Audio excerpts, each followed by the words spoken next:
I know kids personally who've taken up chess just on the strength of having been given their chess set and their chess book at school in that initiative, and who's still playing the game today, and who've actually really developed and come through thanks to that. That's really good to hear. And I've heard that schools are trying to encourage more chess playing. For example, my colleague said that her son has the choice of either choir or chess as an extra activity. Do you think that this has had an impact in encouraging children to play more chess here on the Rock? I think it has. I mean, I can tell you about the St Anne's School, for example, where chess is now on the curriculum as sort of a chess stroke maths lesson. So one lesson a week, again for that intake, for the new year 4 intake this year. They've been having, as a pilot scheme, on a Friday, they've been having an hour of chess with the regular teachers, the regular maths teachers, but using chess elements. And I've been helping out with that, and it's gone really well. And I know the school is going to repeat that next year with the same children, and plus the new intake as well. So that's one example of chess really making inroads into schools and doing really well.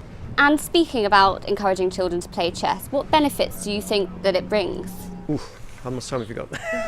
Lots of reasons. It teaches concentration, it teaches decision making, patience, and also because the rules are defined, it's like a learning, it's its own thing, chess. It's difficult to compare it with other things, but it teaches kind of a structure to one's thinking. So because there are rules to follow, you have to follow the rules. You can't just do anything. I mean, there are rules, agreed rules. And also learning how to accept defeat. I think it's one of life's biggest lessons, is how to sometimes accept that you're second best on that day and because you made a mistake. If you lose in chess, you can't blame the weather or something else. You lost because the other player played better than you, right? Or you made a mistake. And that's a good thing to learn. It's good to learn that as a young person and deal with it and come back and play the next game. A bit of healthy competition is never a bad thing. And you're obviously an avid chess player. What do you like most about chess, and what drew you to the game in the first place? My father taught me when I was a young boy of about 5 and a half. My father played as a hobby, so I had lessons from him and then from a stronger player, and I guess at some point he realised that I liked it and I did like it, and he used to take me to tournaments in London and so on. I got noticed by international selectors and so on. So it's just been a growth thing. I had opportunities and I took them, and I followed chess through, and it became a passion. So the Junior International Chess Tournament's coming up. Can you tell me a bit more about that? Right, we've got about, I think, 92, 93 players signed up already. We hope for a few more between now and next week.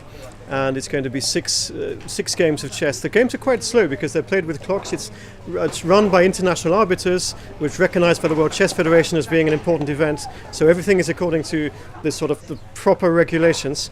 It's great. It's a great learning curve for local children to come and take part, and to have to use the clocks, to write down their moves, to do everything according to the adult rules, the official rules of competition. I think it's something very beneficial.